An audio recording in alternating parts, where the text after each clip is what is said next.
What's up, guys? Welcome to episode number 113 of the Always Race Day podcast. I'm here with Damon Helgevald, Josh Olmstead, Noah Nilsson, Caleb Sluha, and myself, Connor Ferguson. And before we get started here, got to remind you guys that we are presented by the fine, loving dandy of a group of people that is at the Carlisle Group. They are the opposite of Minnesota Wild fans.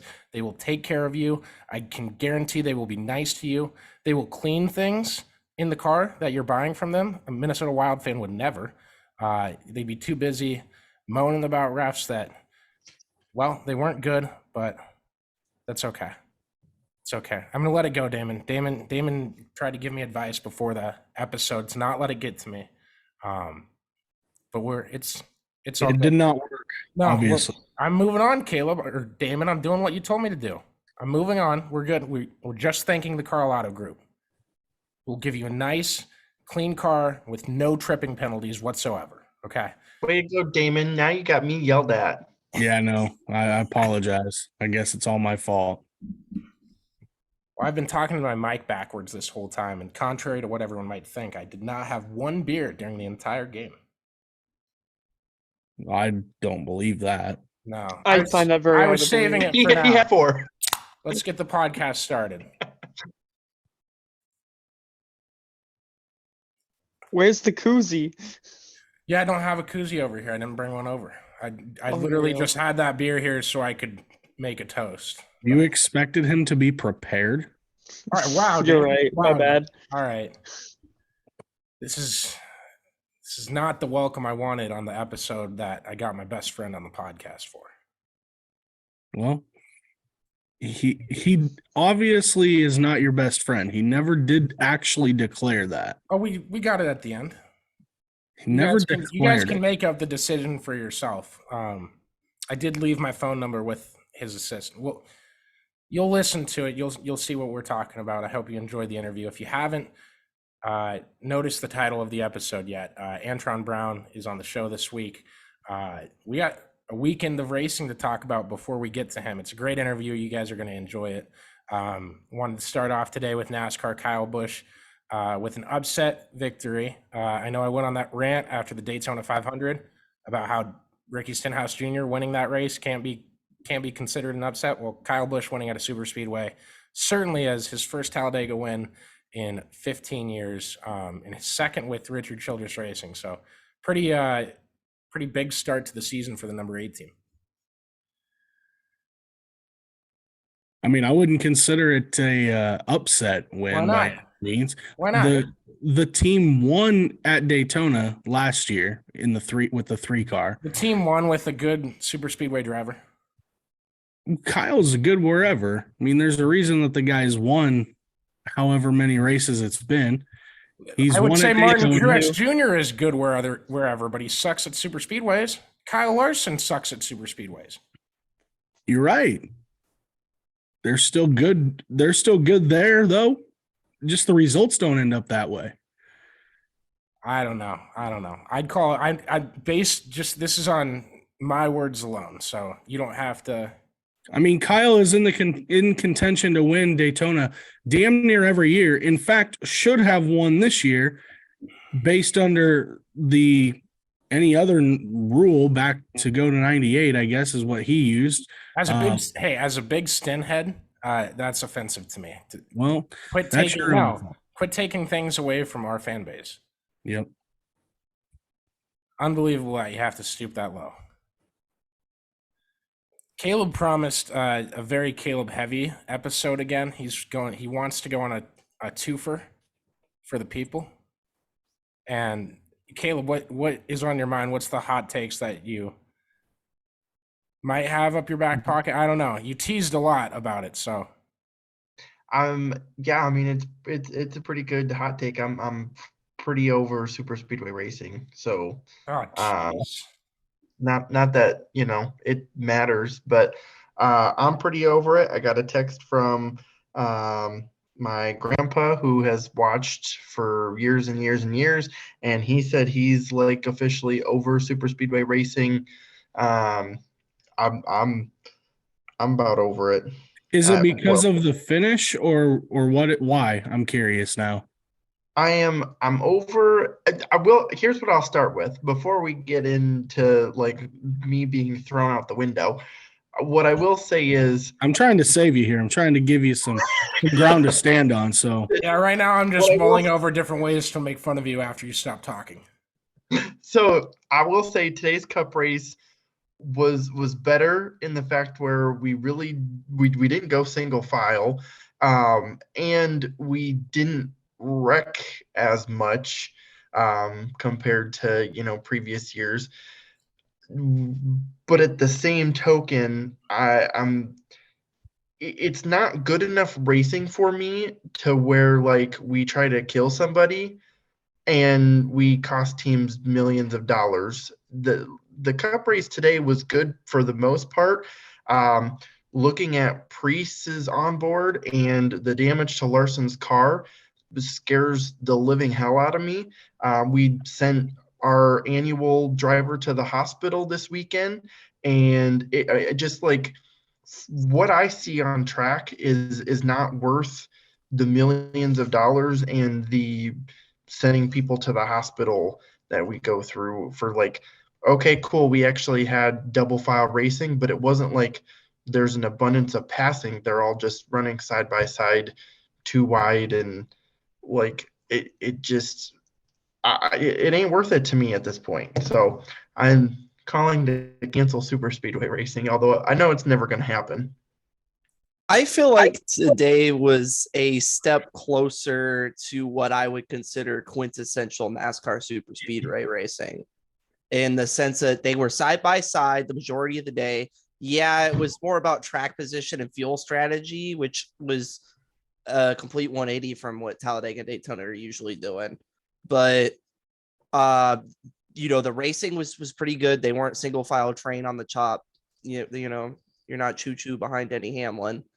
And like, if you look at pictures of what the pack was looking like today and what the pack looked like, we'll say 2006, like when they repaved it, it looks pretty similar, pretty identical. You could generate runs on the top with enough confident cars that were committed and make your way up to the front. You were able to kind of defend a little bit. And so the only thing that's really different that I feel like that they would have benefited from as far as the passing goes would be it's harder to side draft with this car. So it's a little more difficult to make your runs. But all in all, I thought today was actually pretty solid. Yeah, and that's, I think, part of that side draft issue is the part of the package that the next gen car kind of took away a pro of what we kind of thought was the quintessential super speedway package. And there's a trade-off, like there was lulls in the race today. It kind of felt like, yeah, we're just kind of waiting for stage 3 at this point. There's not too much that can happen here unless someone in the number 1 car tries to create a lane that isn't there. That only happened at lap 186. Or would that'd be 87. Anyways, I'm getting ahead of myself on this whole episode. But no, I thought today it's super speedway racing. Like NASCAR built itself off this. If you want to do the NASCAR built itself on short tracks, and that's why we need to go there. That's why I defend Talladega and Daytona. I've been to Talladega many times. It's my favorite track on the schedule right now. Just because of obviously the speeds and stuff. I hate, the perspective of, we could have a driver hurt today. I never want to think about that stuff in the first place. And it seems to come up at Talladega, and it comes up after someone pulls a dumb move, and the first reaction is, that's it. Super speedway racing sucks. I hate it. Screw this. And it's like, no, you're mad at the guy that pulled the dumb move on the biggest stage. And okay, but here's the thing. No, I'm not. That's not specifically at you. I want that. That was tweeted before I even heard that you were going to do that on the episode tonight. That's but here's the thing. You're going to tell these guys not to race? And I'm here's going to tell them not to do dumb shit. Okay. Joey Logano should be slapped on the wrist physically, like with an actual stick. I don't know if I can advocate for violence on Spotify. I guess we'll see after we post the episode. But Tell them not Here's to the do deal. dumb stuff. You got to learn how to not to do dumb stuff. That's why ARCA races at Daytona, in Talladega, in Pocono, so they can learn on these racetracks. Well, the only thing I'm going to say about that is the ARCA race was way better than Xfinity yesterday. So somewhere something's getting confused because I guys- saw people calling for a cancellation of the ARCA broadcast on Saturday. There was a wide campaign to take the race off television. You're telling me the Xfinity race was worse? In my mind, he told me that, and I was like, were we watching the same race? Because they were 3 wide for like 50 laps straight. Like everyone loved the first stage of that race. I'm remembering every tweet I saw. I feel like you're making me feel like a rain. He literally, in quotes, he put we're either under yellow or single file, and I don't recall single file like at all in that race. No, I think that was the ARCA race. They were either under yellow or there was the pack of 6 Correct. cars out front in front of everybody. Yeah, how many people went to the hospital in the ARCA race? You can go to the hospital at any okay. track in Yeah, any race at any yes. time, though. And that's another. Yeah. Okay, I was gonna say here's the deal. we've had a tumultuous. I don't even know if that's. I got to stop using words that Tumultuous start. Yeah, that's right. Yeah, shit has been torn up all over the place in racing this year. It sucks. It's just a reminder that the sport is dangerous, and another reminder that you got to be thankful for every safety advancement that anyone makes. This sport is dangerous. You are correct. However, there is a difference. When I get in my car and I go to the mall, I know that there's a risk I'm going to be in an accident. But if I'm going to go out there knowing that every other driver on the road is drunk, that's way higher risk than just getting in my car and going. That is such a leap. Because it is. If I'm It's racing one at thing Pocono- to compare drunk drivers on the road to Ross Chastain. The entire field, you've that's- gone too far. I would argue No, that what Daniel Hemrick did was almost as bad, if not worse, than what Ross did today. I had trouble analyzing. No, it was entire worse. sequence. Okay, It that was- was the it whole was point worse. about ARCA was like, okay, yeah, we had some wrecks in ARCA and stuff, but like those guys raced better like professionally than I think you're hung up on the wrecks of the race and not the product that the race put out. like I said, the product was better than it has been, Uh-huh. but that's what I'm saying is the product that I get is not worth the risk to these guys. If we go race at another track, yeah, the risk of somebody getting injured is always going to be there, but it's way higher at these super speedways, and it's a meh show for the risk that is given. I do hear that a little bit, but part of me See, it didn't ever used to be that way. when we have seen a driver or someone say, we're going to take this race off, we're going to threaten to protest racing here because it's too dangerous, and we have a win, and we're going to go to the playoffs, and we'll see if NASCAR gives us a waiver. And we feel so strongly about this that we want to take that stand, and we're going to protest racing here this weekend. Well, but like I said, I know it's never going to happen. There's a couple of us in the friend group that are like, at what point does this, change or whatever? But then you go look and you see NASCAR's back at Talladega, car flipping,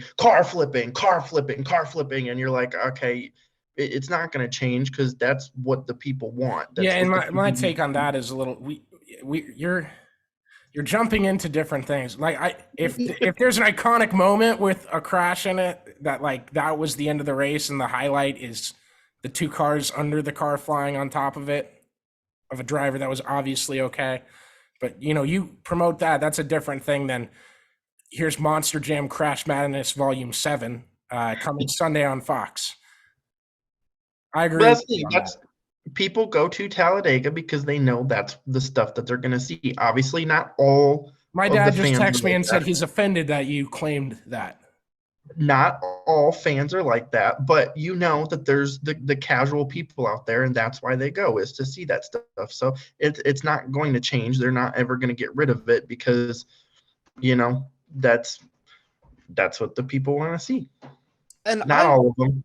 I would argue too that this debate over the safety of super speedway racing, whether we should be racing in the tight packs, has been a thing for longer than the last couple of years. I think it's been a thing since they started pack racing at all at Daytona and Talladega. You know what I mean?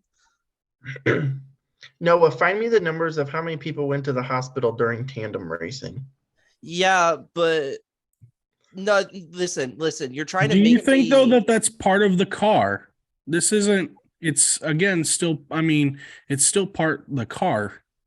See, that's the one thing. So the one thing Larry McReynolds said today with the Larson door bar being pushed in as much as it was, he goes, I've never seen that before with one of these, with a car, not the last generation or anything before that. Like he's like, and how many times have we seen a car go back up the racetrack at Daytona or Talladega in a similar fashion to what Larson's did, and we've never seen that?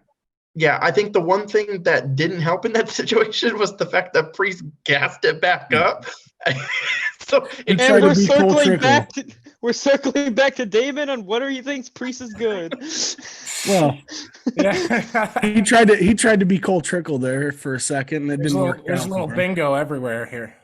So that's one thing that didn't help was, instead of going, 110, 190 miles an hour, he was going 110, 120, 130 miles an hour. So, but yeah, it's definitely something of concern in my book for sure. I think that the Priest and Larson thing has almost as much to do with like actual physics than it does to do maybe with the car itself, because Priest was gassing it up.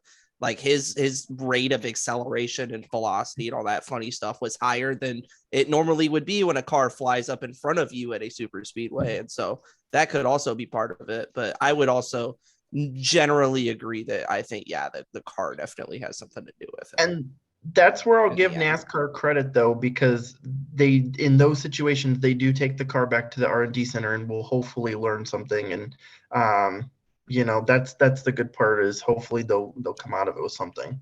Because I'll say this is when we had pack racing with the last car and before the tandem, when they were running the, I guess, whatever was it, Gen 5, Gen 4 cars, whatever the hell they were,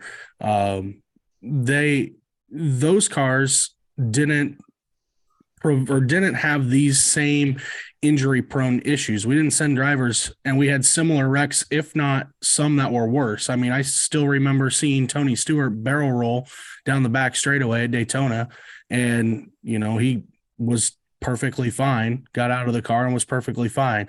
You've got Bobby Labonte who did the same thing, and there's just so many different wrecks where we've seen guys go through some of these things and not have any injuries in a similar pack racing style. So that's where I think it's more of a car thing than it is more of a pack. I know it provides it, but I think it's more of where the car comes into play. Kurt got hurt at Pocono all by himself last year. Correct me if I'm the car. No, correct me if I'm wrong though. They only took Perkins to the hospital as a precautionary, right? There was no sign. Why was he there for 2 days? He was discharged after the race today. Yeah. He was released today. Yeah, he was. But wasn't it purely based off precaution? And they never stated there was signs. I'm not a doctor, so all I'm focused on is he's discharged and healthy. Yeah. But that's so normally you go to get checked out in an incident like that, and they're going to have you there for a couple hours, run some tests on you, and then if you're fine, they're going to send you home.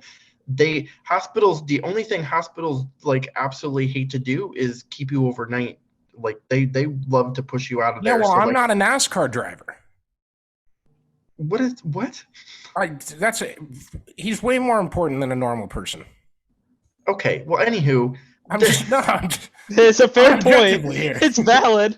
I want you to barrel roll 6 times on the Talladega backstretch and hit the asphalt, have your roof braided and everything, and leave the hospital immediately as soon as you possibly. I think Noah's advocating for me to get an Archistar. Thanks, Noah. I will decline. I don't want to do that. Dear God. If we're only going, we can crowdfund it. If we're only going out of caution, my sim will be NASCAR Heat 5.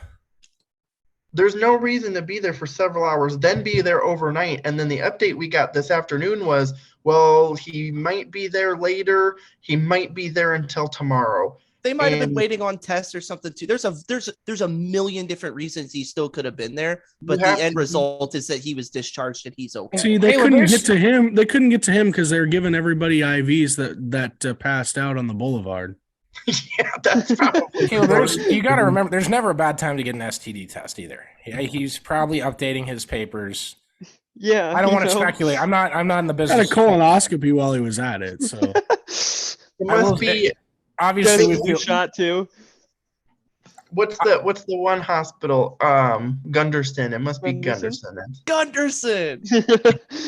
Oh God. You'll have to give context. Yeah, I will add on though. I know it wasn't during the tandem era, but Ryan Newman's incident happened tandem-like style, and he was sent to the hospital. So Caleb's argument for going back. That was talk and getting sent out of the facility. It was 3 cars locked together and guy throwing essentially kind of a block, but like it was a 3-car breakaway. It was a block.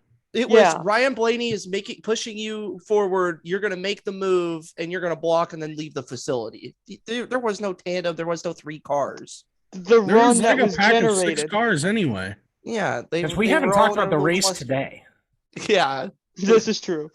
I will say the race today was a lot better than what we saw because we got side by side. It does suck that we don't have what we used to, where you could drop to the back, and then that's what we loved about watching Dale Earnhardt Jr. drive at Talladega, is he could go to the back to the front in 5 laps. And it was fantastic. That's what we made big stories for that. You don't have that with this car. It was really cool to watch in the Xfinity race because that happened to Josh Berry. He went to the back to the front like 5 times before he got caught up in that last crash.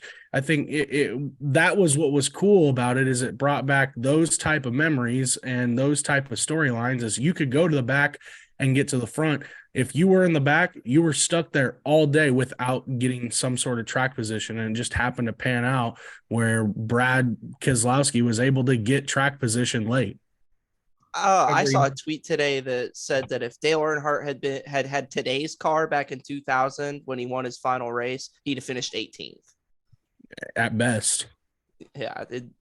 I think it's so insane that the leader of the race on the bottom lane is running partial throttle the entire final run and nobody's able to pass him.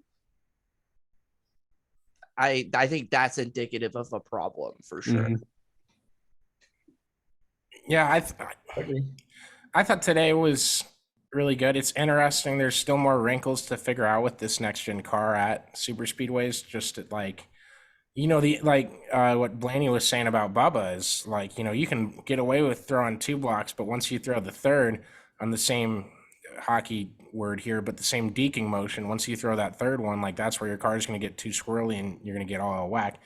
I'm not sure if Bubba, if the setup that conduces how good he is at, and I'm not blaming the setup or giving complete credit to the setup, but second super speedway race in a row where his car has been the most squirrely of any car on the track. And I feel like part of that is based on how he likes to drive it and what gives him a little extra speed over everyone else at Daytona and Talladega. Loose is always fast until you're pointed at the grass. Shout out to the Loose is Fast podcast, guys. we will do a mid-season thing with them where Damon and I just drink with them and say we just fire stuff off. The last one was great. It was wild. Go back and listen to that anytime. I think it's probably the dumbest I've ever sounded. So if you're a Minnesota Wild fan, go to that episode and get us canceled. We all know how hard that is. It's pretty tough.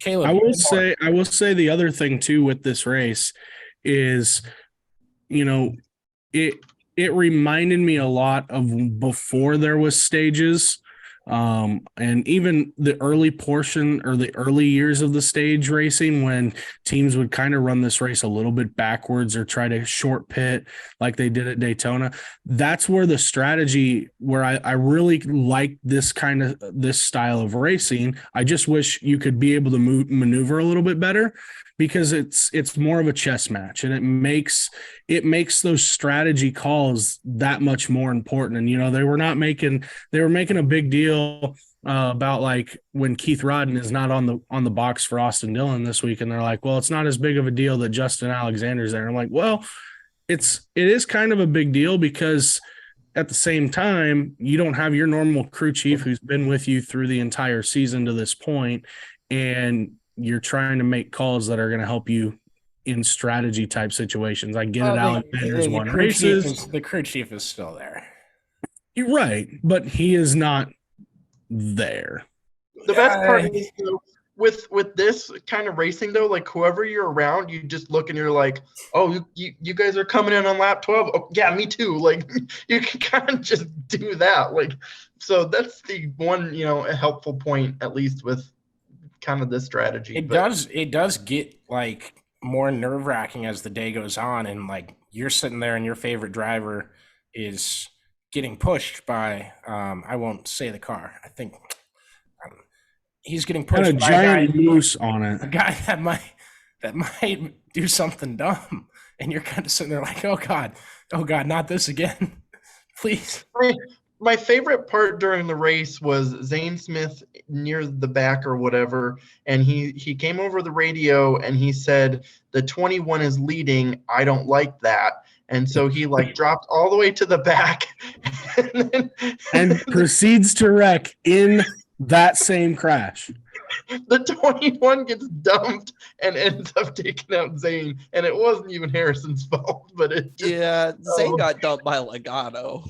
I was just about to ask, was it the same guy who was running 14 miles per hour slower and made the two-time? I got comments saying he's a two-time champion because of moves like that.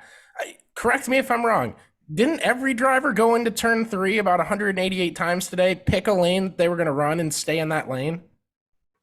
Isn't that what you do on every corner at Talladega? Michael McDowell got passed about 100 times by the pack today, and he managed to never do it in the middle. Yeah, that's the thing. He damn near pulled off of Kevin LePage though when they went into turn 1 and he chose the bottom instead of taking the top. But he damn near wrecked the whole field doing that. Well, you're talking about a different thing, because there was another one where they went into turn 3 and he took the bottom. And I'm like, they're going to come freight train you. Like, just get on the apron now and wait till they go by. But it's the same thing Allmendinger did in the 500 to try and keep his lap. And everybody was crucifying Allmendinger, saying, wow, that was a dumb, bold move. Like, you're lucky that worked. And then Logano does it, and some people are like, eh. I will say Logano did it better than Dinger did, though. He did, because Dinger threw about 6 blocks before they even reached him. Because Logano was like, hey, I'm gonna try to at least blend in at some point, and Dinger was like, nah, y'all are taking me. So and Logano didn't even have to do anything for it. The traffic filled in perfectly around him. That's what I'm saying. Yeah, that onboard shot, everything worked. And that's what I was trying to say was like, okay, you got it. It worked. That's great. Can we talk about this guy and why that was stupid? Yeah, and I think that's why he hasn't gotten as much crap for it, was because he almost just took it as like, this is where I'm going to put my car, and like wherever I end up, that's where I end up. And Dinger like forced the issue. He was like, I'm not leaving this pack, so somebody's going with me.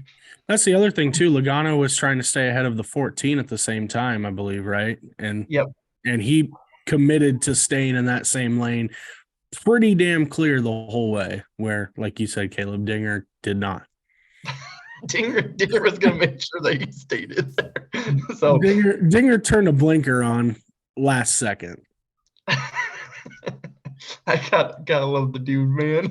I like your thoughts on that one. I think we need to break down Ross Chastain's, because I think people want to hear that, especially how I have an interesting take for that. Oh, so boy, we've made it clear that Hemrick's move was worse than Chastain's, correct? I would say yes. By 100. Would you say Scott Melton's incident in the ARCA race was Oh worse my than God. Rick's? Melton, yeah. I mean, dude, what a I'm sorry. decision that was. I was working 2 different football games on Saturday. Was he the one that was gonna get by the guy wrecking and then gassed it into the car? No. So Melton, basically the field's going on the inside of him on the backstretch. Is he a latch car here? No, he was slowing down because a car in front, they got loose up front, and so the whole pack separated, and he got slow, and yeah. So basically, there's a car on his inside on the backstretch, and not like he's almost clear one way or another. Like they're door to door, and Melton turns to try to get in line. Doors the dude, comes back, and then tries to get in line again and doors him again. He doored him twice and then took him out with a right rear. I'm just going to look up his name on Twitter and see if I can find it. That's good context, Caleb. You did good. It was where he right rears him. I think at that point he was out of control, so it wasn't like he was attempting to right rear him. But yeah, he doored him trying to get in, and then he decided, well, maybe that guy's gone now, and he doored him. Not like he couldn't see him out the window, but I was dumbfounded by that. I couldn't believe it. So I'm searching Scott Melton on Twitter, and every single one of the first 7 videos was him involved in an ARCA wreck that wasn't this weekend. Oh, it was the one last year at Talladega, wasn't it? It was either that or Daytona. I remember, yeah. It was Dega. You sent to the hospital. Right. I got one right here. Shout out to TobyChristie.com. Appreciate you, buddy. I also want to give while you're looking at that, I want to give a shout out to Mandy Chick. And like, I don't know if like Damon saw this, but yes. Kudos to her. The poor lady is trying to have a drink under the yellow. She has her water bottle in her hand. She's under caution, so everything's cool, calm, collected, and she's on the backstretch, and her tire blows, and she, did not waver, like didn't lose control, didn't do anything. You can see her panic as she's trying to scared the piss out of her. Oh Jesus! She needs a new fire suit. Like I can't even blame her, but you could see the panic on her face as she's trying to get her water bottle back, and she's fighting the car oh God. I was trying to find a video of that, but I couldn't find one on Twitter. I had it all over my. Oh God! It was, because I was in and out for a little bit, and I just sat back down to watch it, and they were like, "This is what happened to Mandy Chicken," and I'm like, "No way!" She's holding onto the car with one hand and her water bottle in the other, just trying to steer the son-bitch around the corner. It was pretty impressive. That was one of those things that absolutely should have been like, oh, that's an ARCA moment, but she did such a great job. Like 100%. I'm surprised they didn't use that in the put it out segment this morning in the pre-race. Right? Yeah. That would have been perfect. Just her eyes just glowing when it happened to her. Just like, was it the sweet move of the race at all? Did they nominate that for it? Because they should have. That would have been awesome if they did. I think it was Love's Restart. I don't know. I just sent you guys a tweet from Dean Thompson, and it says your rap name is Lil plus the last reason you were in the hospital, and he said Lil Matt Mills.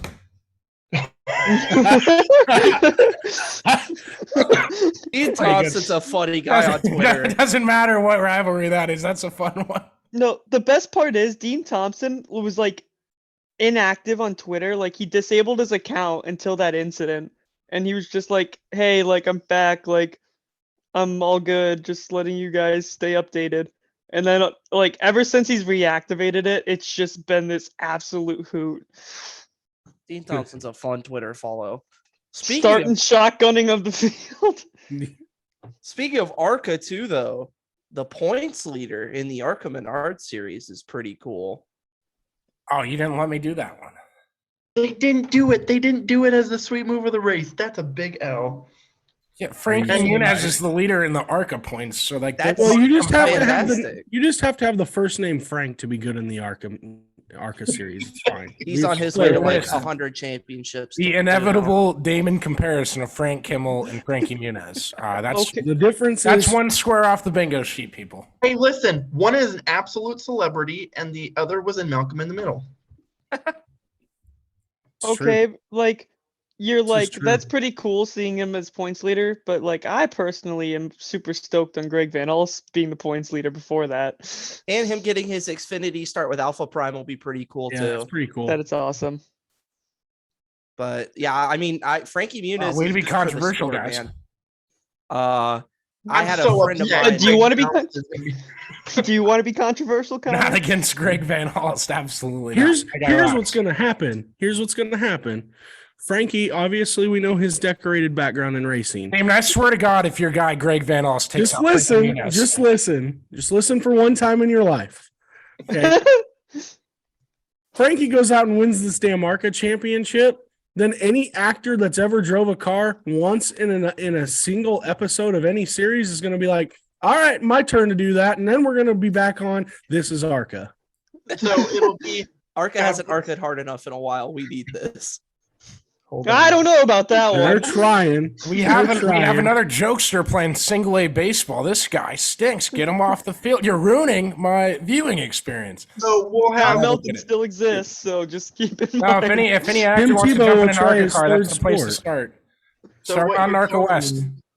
You're telling me that the 2023 champion is going to be Frankie Muniz, and then the 2024 champion is going to be Patrick Dempsey. That's what I'm hearing. I got George Lopez. They can find a helmet to fit his big head.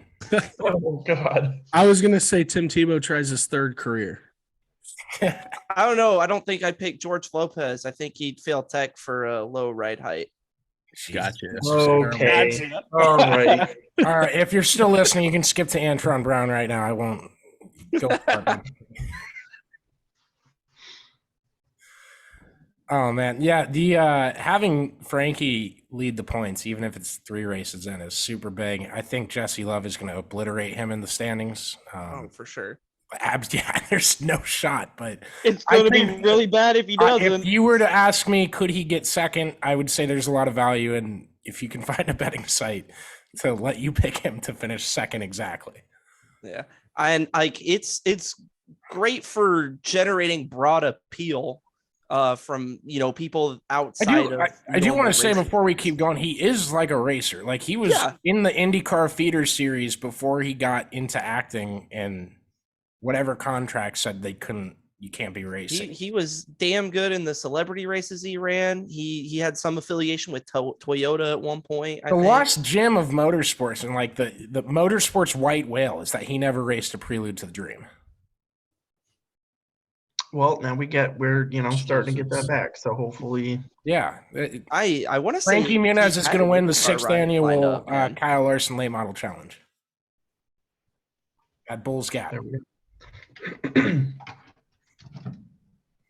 It'll have 48 cars in it because the 24 Cup guys that showed up got provisionals, and they had too many real guys show up to chase the money. So 48 cars will start. No, they'll just have 2 shows. That'd be the way to do it. Yeah, you get the 1A main and the 1B main. They'll have the celebrity feature and the professional feature. I think that'd be fun. Yeah. I honestly think it works. Yeah, no, seriously, and I want their late models painted like their cars. I should be a race promoter. I'll wrap all of them. Listen to me. Yeah. They'd rather listen to Connor and put a giant hill on the backstretch of Talladega. Monster trucks at Talladega if you do that, man. Excuse me. One of my guys, I'm a big Harrison Burton fan, and he got taken out by a damn crack in the concrete today. How do you pave your way through a tunnel on what's supposed to be the most famous surface in auto racing, and you have a crack there? Who worked on that? What kind of construction worker leaves a crack? There's a couple of flaws in your story. What do you mean? Number one, you called it the most famous surface in auto racing. Yeah, it is. It's pretty famous. I don't. not number one. Well, there's a lot of tracks that claim it, so I thought you guys would blaze blaze past that. We can move on to the next issue. Nope. I was gonna say they came out with the list for famous USA tracks, like, and it's not on there. Josh, do not receipt me on the most famous asphalts list. Don't do that. I am. No, I'm seriously. Why is there a crack? Like, that's not good. Just like any other racetrack. Dude, they raced Daytona with a piece of the track missing. They raced Landon Castle. They raced at Daytona. Don't worry. They raced at Daytona after Juan Pablo hit a jet dryer and melted the track. So that's what I was gonna say next. If you're a racer, you'll race on any surface, any car, any type. That's great. Your crack just caused this guy to wreck, and it could have been a catastrophic incident. Had Gregson not been on his bumper, he doesn't wreck. I disagree. Every other driver in the United States of America. What do you do at that racetrack? What do you do at that racetrack 188 times? You bump people.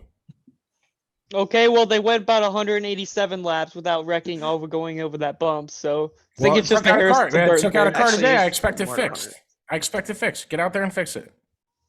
You go down there and you fix it for him. Yeah, I was gonna you say, do not want me fixing the crack. I have no business fixing it.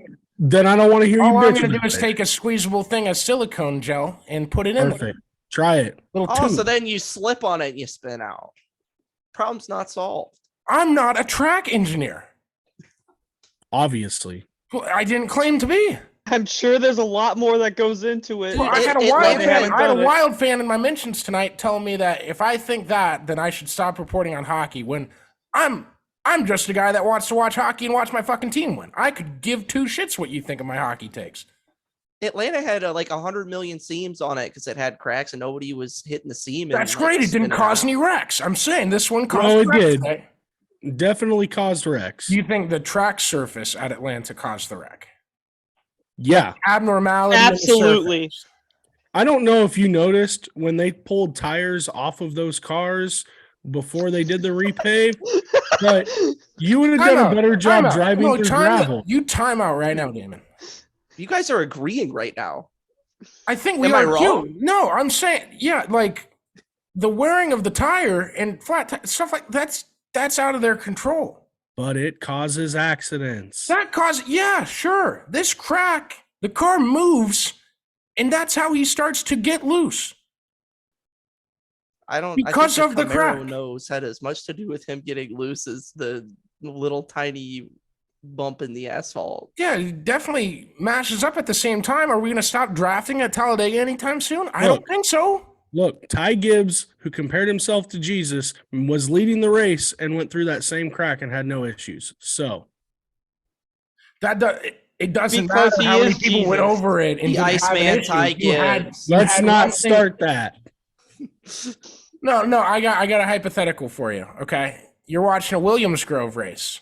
All right, and God forbid somebody wrecks, the car goes up, flips over, hits that bridge that sits over the racetrack. Now he has to go buy a new fuel tank. He has to buy a new car because the bridge took it out. Do you think that bridge caused the damage, or do you think it was just a product of racing? Both. The track surface is as much a competitor sometimes as any other car on the track. Man. Oh, don't do the Masters thing to me. Don't do that. No. We're not doing the Talladega surface just got its first victim. Play it as it lies, Connor. Just go fix the bump. God, you got a bump. Go fix it. There's a crack there. Bump's been there for years. I say that as an Iowa Speedway fan, far and fully aware that there are many bumps on the Iowa Speedway surface. That bump's been on the Talladega surface since they put that tunnel in, and you're telling me that's great today. It caused a wreck. The bridge has been at Williams Grove for a while. If anyone hit it, it's not going to be there after. I don't think you understand the point here. Just because it was Harrison Burton that spun out, you wouldn't have said this if it was Ross. I wouldn't have said it if it was Ross Chastain, but any other driver, I can promise you I'd say the same thing. No, you wouldn't have. If it was Ross Chastain, he'd be trying to go 5 wide, and that it would trigger a multi-car incident in which he gets no damage from and just takes out everybody else, and he would win the race too. Well, regardless of what happened today, whether it was the track's fault or the Camaro nose, Harrison Burton certainly turned left today. It's a great save. He went by and no one went by. And somehow Zane Smith wrecked. I Thanks, mean, Ross. It's Logano. crazy Ross. concept. I love it. Kyle Busch getting the win. That's pretty big. With just implications. An underdog win. It is an underdog win. Whatever. It's not an underdog. It's Underdog upset. and upset are different tiers. Yeah. I agree with Noah. I agree with Noah. I thought he said upset, and it was There's a clicking in my twisting head. of the context there based on what Connor said. Thank you, Although, and Noah. let's remember, I did. Kyle Busch last won a restrictor plate race 2,500 days ago in July of 2008. 2,500 days. Generation. But yeah, 25. That's longer. That's longer than the last Minnesota Wild Stanley Cup. Oh wait, time out. I'm remembering the wrong team. They have 0. My bad. It's been two My bad. entire generations of cars since Kyle Busch won a restrictor plate.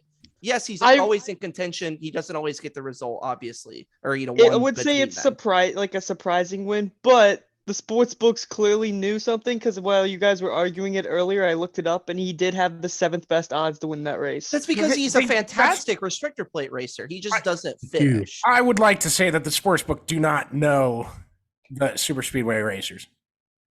Nobody knows super speedway. Then why were Blaney and Denny Hamlin number 1? Kyle Larson was favored to win the Daytona 500 this year. It's because he has the fastest car in qualifying every year now. This is true, but also they had Blaney and Denny at number 1, so clearly they know something. That's because.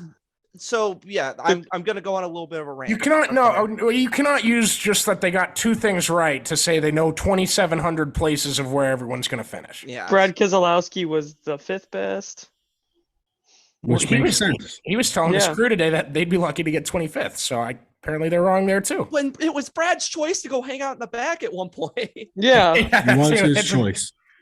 I do have an amendment to the Kyle Busch winning plate races. Do we count the Gatorade Dual races at all? Oh, you could. No, you don't. No. Oh, no. They were a different brand of races. Absolutely not. It's a qualifying race. You're saying it doesn't count because it goes against 50%. 50% of the field is just trying to not wreck Damon. Fine, then the Bud Shootout. Not even. That's even worse. The Bud Shootout is 100% of the field trying to wreck. Yeah, they got nothing to lose there. They know that car's going to the dumpster. I will say it's a testament to the skill of super speedway racing, though, that the same handful of guys, because Josh was just talking about the sports book, the same handful of guys are always up front at the end. A lot of people want to say that you're just tossing balls on the roulette wheel and that anybody can be good at a restrictor plate track. Mm-hmm. Yes, but the same group of guys are consistently there at the end. Guys like Blaney, Hamlin, Keselowski, Bubba Wallace. Just because they don't finish well either doesn't mean that they aren't good at it. Exactly. Kyle's a prime example of that. Kyle Busch is a prime example of that. He's led how many Daytona 500s and been up front at a lot of those races. He should have like 3 or 4 500s. Same with Tony Stewart. Is he a bad restrictor plate racer because he only won at Talladega? Right. And how many wins does he have? How many wins in the Xfinity or at the time Busch Series did he have at Daytona in February? My God. Driving that 33 and 4 car. It was like watching Dale Jr. do it. It was wild. You can throw the 80 car in there too, the 1 year. Oh, yeah. That thing, I vividly remember that for some reason. That car was fast. It was fast. Well, it came from the junior stables, so I mean, Noah, what was your rant? Fast. Oh, the skill of super speedway racers was my rant. I'm so tired of the argument that super speedway racing is all up to luck and that there's no skill involved, because there is absolutely skill involved. It's why the same people are up front every single time. Dale Earnhardt and Dale Earnhardt Jr., the best ever, were always up front at the end. Mm-hmm. I do love that Noah. In Noah's few shows to get his show career off to a start, I don't know if that's how I should say that, but I'm doing it now. He has hit on every topic. I remember like asking, he likes F1, he watches IndyCar, he watches NASCAR, this and that. And I made him promise that he likes IndyCar better than F1. I was worried. And he's probably hit every strong rant I've done on the past 3 months in like 4 episodes. It's just the same one like 15 episodes later for the listeners. recycle.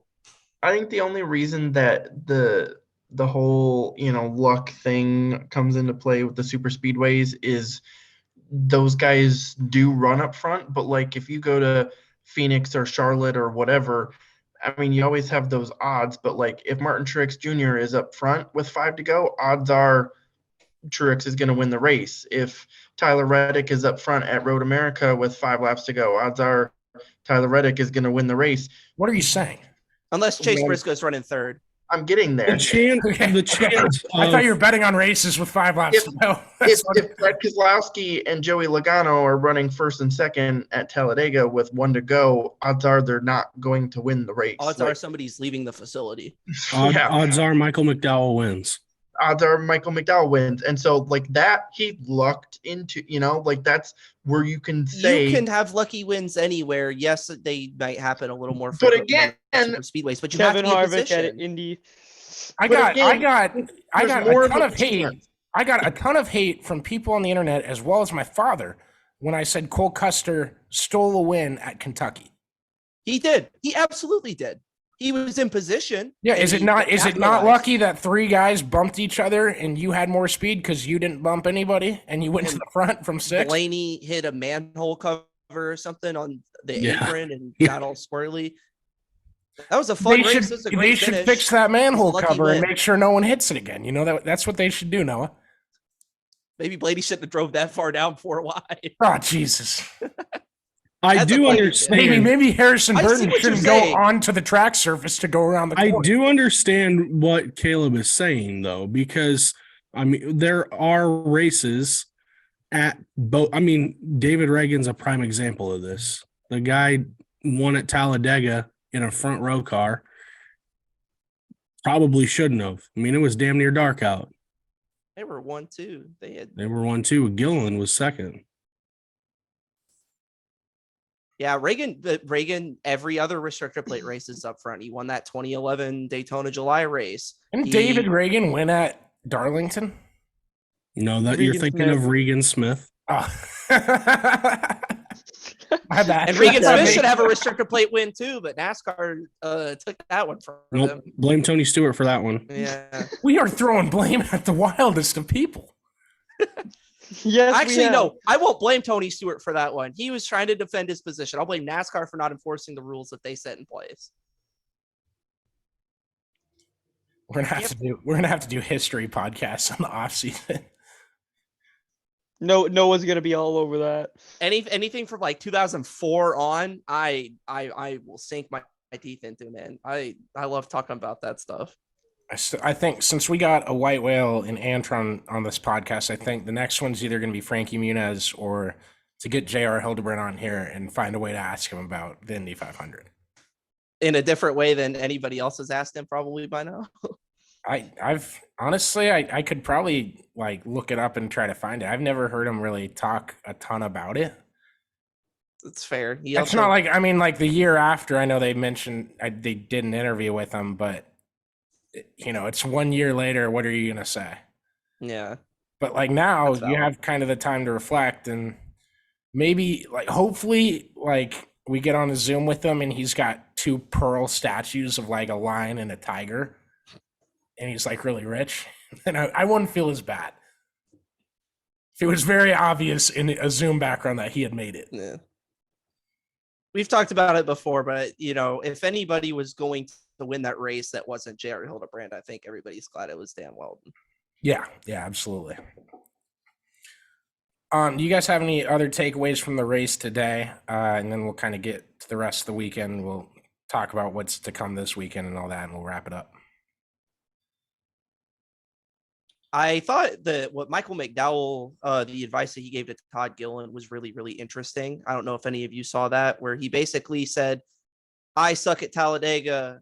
And he went to David Reagan. And he said, help me, because Reagan's always there at the end. And David Reagan said, with 20 to go, you pick the bottom and you don't leave it.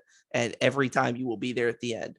And so today, Todd Gilliland was in the bottom lane and he got a top 10 out of it today. And so McDowell passed that along to Gilliland after Reagan gave him that advice. So I thought that was pretty cool.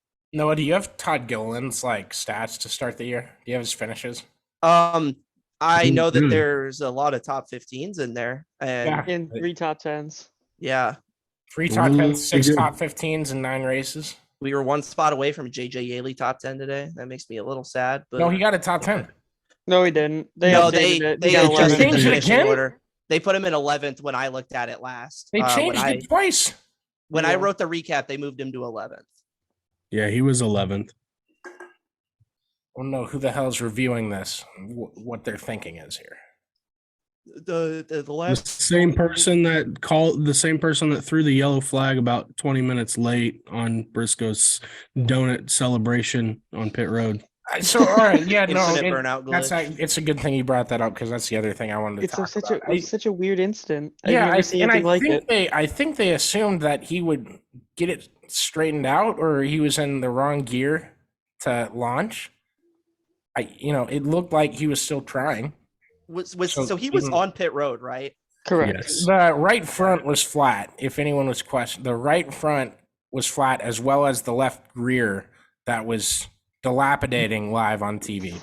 And that's why he couldn't get out of there. There's people assuming that, guys, I understand the next gen car is a puzzle and there's weird things to it, but it's not going to not go on one tire.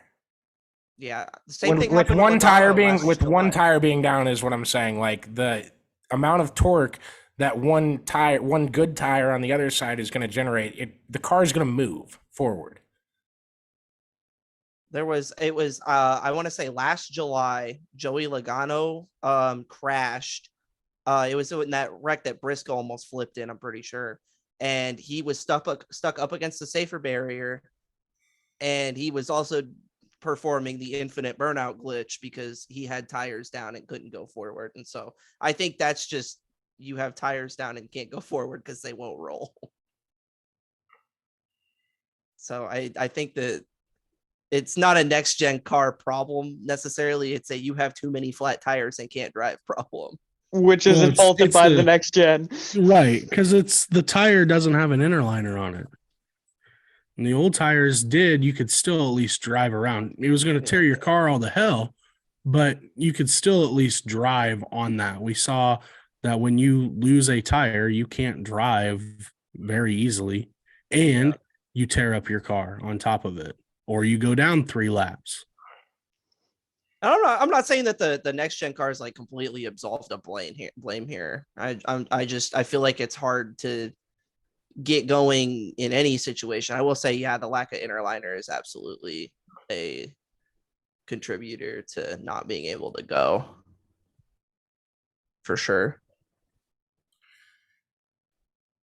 So a guy on Twitter named Justin Scholler says an hour ago NASCAR was still reviewing changes.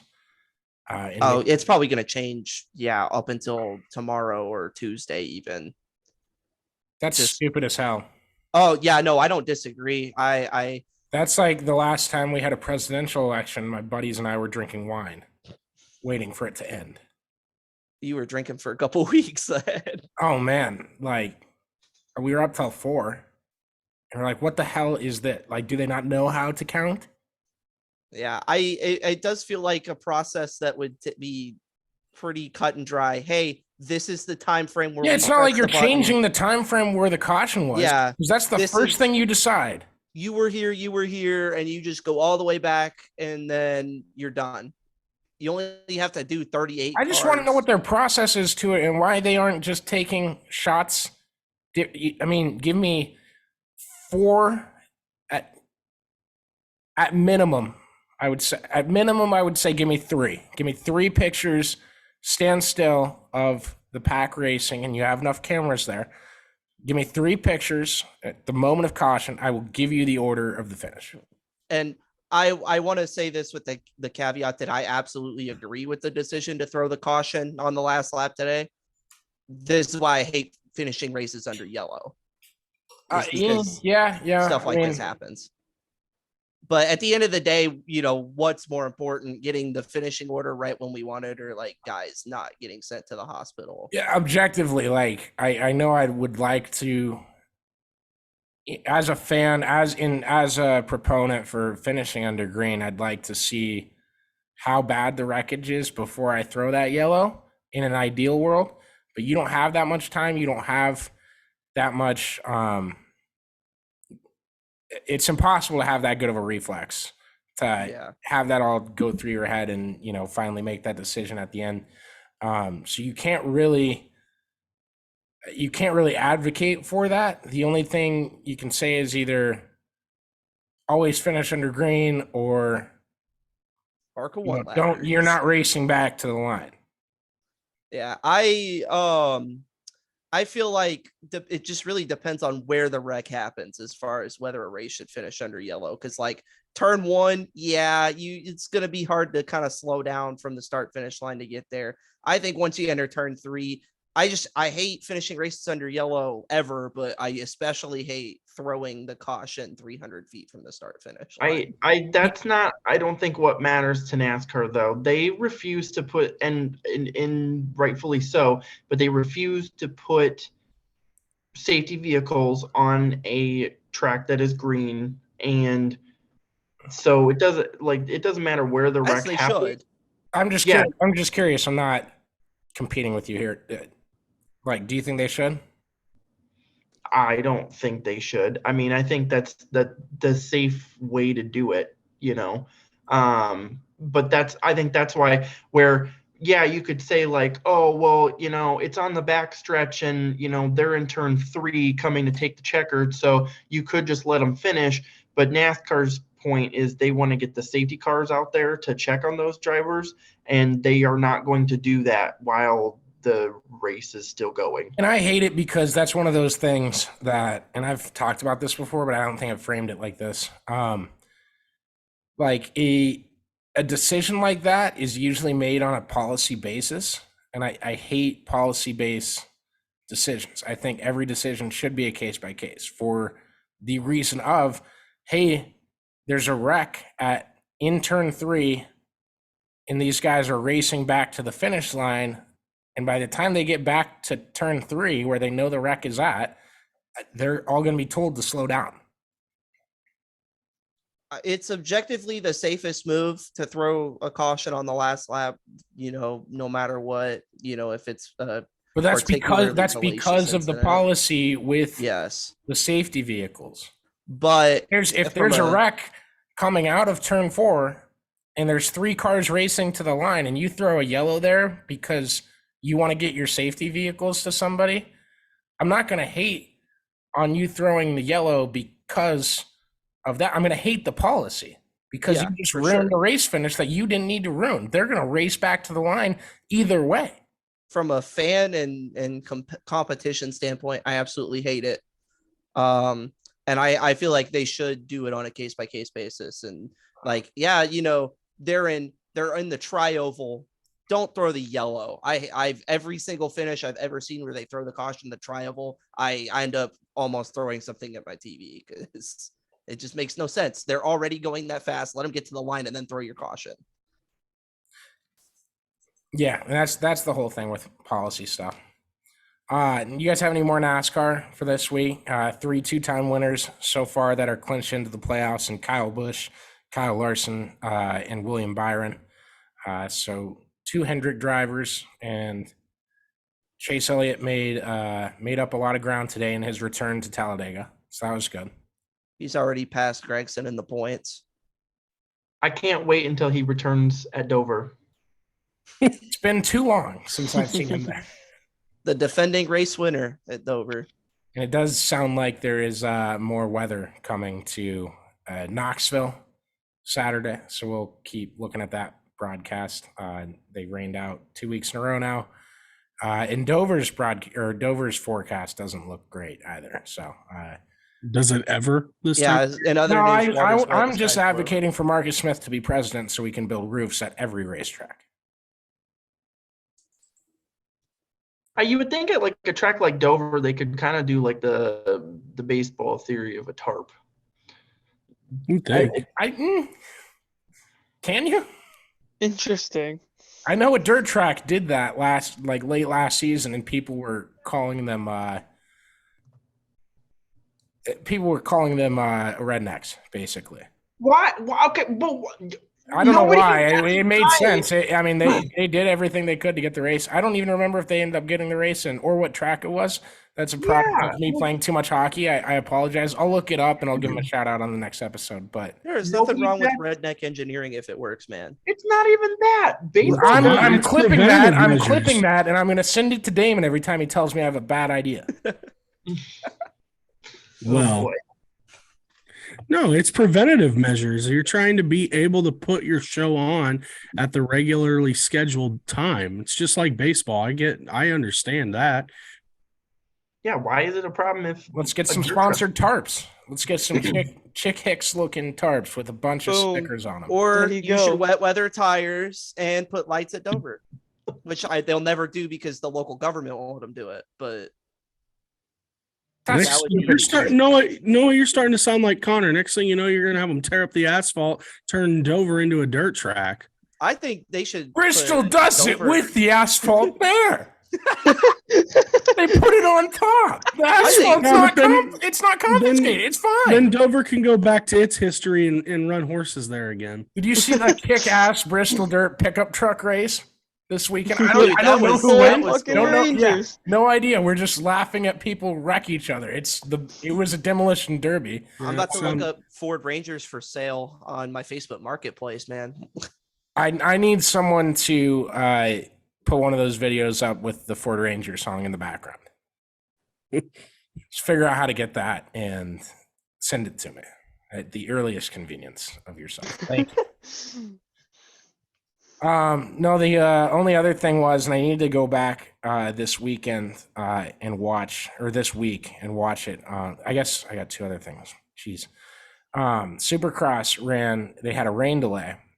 And they haven't had a rain delay for 50 years. Before this season, they've had one race rained out, and they've had Saturday was. I don't think they've had delays. I believe there's no way they went 50 years and didn't have a delay. But they've never had a race canceled because of rain. They had one this year, and they had another delay on Saturday, and they were racing in the mud. And I need to go back and watch it because I was at the Stormers game Saturday night. It was pretty kick ass. Yeah, that was cool. Justin Barsha got the win because, of course, Bam Bam finds his way to victory lane once a year. Everyone that's a Supercross fan knows of Justin Barsha. I won't say the guy I'm thinking of because he had a decent race. Not too far out in the standings. We'll see how it goes. But I do. Hayden Deegan? No, I'm not talking about him, but he did okay. He didn't win, right? Which one are you talking about? Not that one.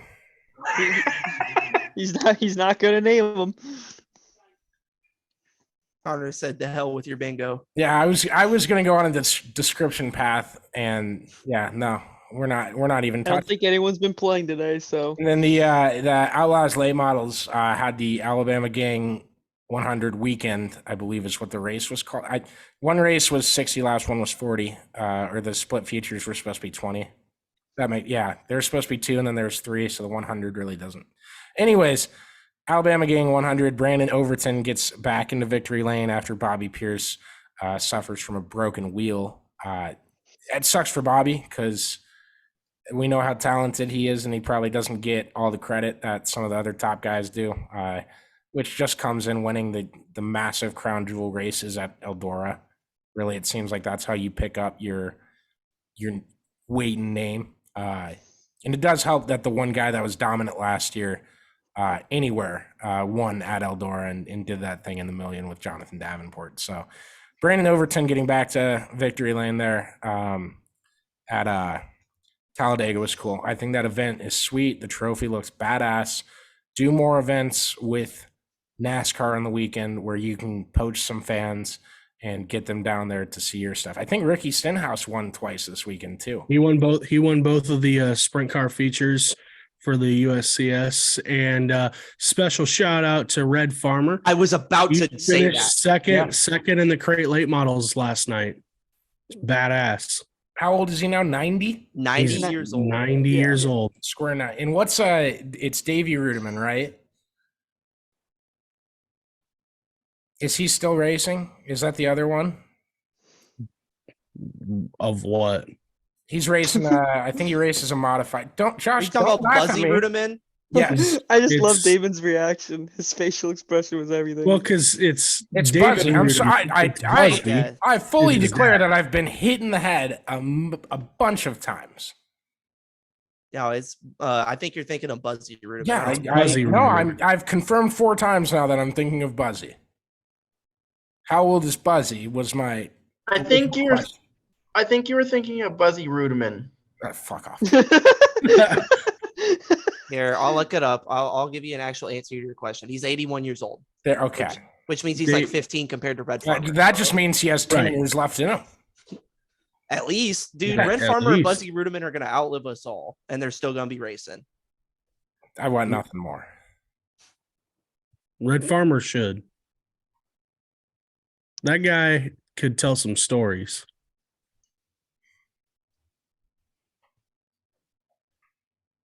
No, I can too. You want to hear one? Nope. No. I was going to say, we've gone too long already. Don't have a lot of time for him. You guys got anything else? I have a wild stat. Like, it's more of a funny stat. RCR came first and last today. Oh, that's cool. Also, McLaren won in NASCAR. Yeah, McLaren's only win in 2023. You see their website crashed after the race? Yeah. I did. This is the first win for the 8 car at Talladega since 2004 with Dale Earnhardt Jr. And that was red and black. That was the one that got him penalized from the championship. Sure was. God damn. Don't mean shit. Daddy won't hear 10 times. Your first championship don't mean shit either, I guess. Apparently not. Oh, man. See, the thing is he shouldn't have been fined for that, and I'll stand by that to this day. That was a knee-jerk reaction to the Super Bowl thing. He was fined. He was fined and was suspended or had points taken away that cost him the championship. Taken away. I've never heard that story. Don't ask me how. We'll talk about that in a sec. My number one public, I guess, mission right now is to find who the hell made that decision. I'd like to talk to them. Well, not mad. Just want to talk. The context. No, I'm very pissed. Yes. They're not going to hear the end of it. I will talk to them until they get into the vehicle where they drive away fast from me because I've been yelling at them for 35 minutes. So February 2004, the Super Bowl happens. Janet Jackson's nip slip happens, and the FCC absolutely loses their minds, and so everybody in cable television is freaking. It always goes back to the FCC. Yes, and so NBC, I want to say, is where that Super Bowl was televised to. Dale Earnhardt Jr. swears on television. The FCC's already pissed that people were having nip slips and stuff happening on TV. And so it was just a knee-jerk reaction by NASCAR and their TV partners and everything. It was definitely a knee-jerk reaction by NASCAR. I don't know if NBC was actually involved, but I'm sure they were. And so they fined his points and took money away because they were like, guys, we gotta behave on television. And so I hate that that's a deciding factor, is that he decided to say a naughty word in victory lane. Fucking behave. While paying homage to his father. Yes. That's what pissed me off. And the fact that NASCAR does that to his drivers, like as if cussing is like the line of good and evil. It's insane to me that people do that. And, if you don't want to tell your kids cuss words until they're 18 or whatever, or not under my mom's house, I guess I don't care, but they're gonna fucking hear them. Let me tell you what. Especially if they listen to this podcast. I purposely put that in there where I did. Like, I grew up playing hockey. I've had some things said to me, the IndyCar thing. Connor, I haven't said this and I forgot to. Connor Daly had a great point on his podcast on Speed Street. It's a Dirty Mo Media show about IndyCar's statement to the Argentinian fans that were coming after Callum Ilott last week. That, you're just going to have haters, and, the bigger you get, the more haters you're going to get. And, at some point you just got to block them and not let it affect you. And that's the whole thing. When people get on someone for using bad language, I'm like, why are you dying on this hill? What is so important here that these 13 words or whatever the hell it might be, why are those words why do they mean anything different than the other words we use to say when you stub your toe? Yeah, well, and that's I'm not talking about slurs or anything like that. Yeah. Obviously, it was how it was a knee-jerk reaction at the time in October 2004 is every other cuss word that's been said in the last decade. We'll go 2013 to now. In an interview, I want to point out importantly in an interview, not like a radio communication that got televised, because obviously they don't know they're on TV. In an interview, some of the things that have been said that people haven't been penalized for. And so I wish that they wouldn't have penalized Junior for it, because then you could argue and Noah with Edwards. Noah, back to the policy-based decision argument, that would break precedent, right? Yeah. Which is why precedent can also be stupid. And I know I've defended precedency. Precedence. You'll get what I'm saying. I think I'm doing it right. Basis. Yes. But I hate that. And obviously it's been almost 20 years. So it's kind of, you're yelling at a brick wall, but you could make the argument that Junior lost a championship when he wrecked at Atlanta with Carl Edwards. And instead now we're like, oh, he said shit on TV and that's how he lost the championship. That's so arbitrary. Thanks for bringing another cuss word count to the podcast. You just hammered me on for doing the same. I never claimed I wasn't a hypocrite. I think we're just Noah and I are just partners in crime. Everyone else is along for the ride. Strap in your seatbelts and pull those belts tight one more time, during that tires segment, the only thing that came across my mind was, to everyone listening, the bigger that Always Race Day gets, if you hate on Connor, he's just gonna block you out.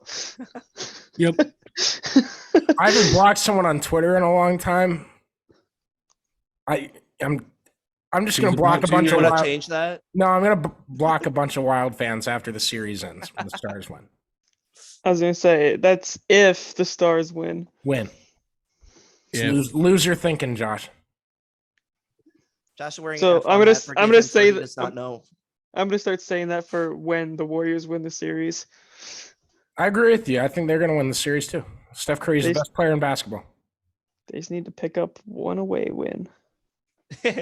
Winning at home and not on Stop. the road. Josh came to visit me along with Caleb and a couple of our other friends, and we went to an Oklahoma City Thunder game, and the Warriors were playing and they lost because they were on the road. Your favorite shooter was put in timeout by Lou Dort. He scored 40 points. Another appearance. He scored 40. You've been sent to the torture chamber. Thank you for coming. Early lines show Sacramento -1.5. So, dogs. Right. Well, I will end the show by saying that we are 125 days until the next super speedway race in the Coke Zero 400. Another one of my favorite races of the year, because I love what super speedway racing is and that NASCAR has been built on it. It's very awesome. Just thumbs down to you. And maybe in a more positive note, we're 7 days away. If you're listening on Monday, we're 6 days away from the NHRA 4-wide nationals at Charlotte, where Antron Brown will be competing for the win, going for 2 wins in a row on the 4-wide circuits. Appreciate him joining us, and everyone that loves the NHRA, because Damon's definitely made me love it forcibly, but it works. Definitely works. And love Antron Brown. My best friend, he's next on the podcast. Hope you guys enjoy it.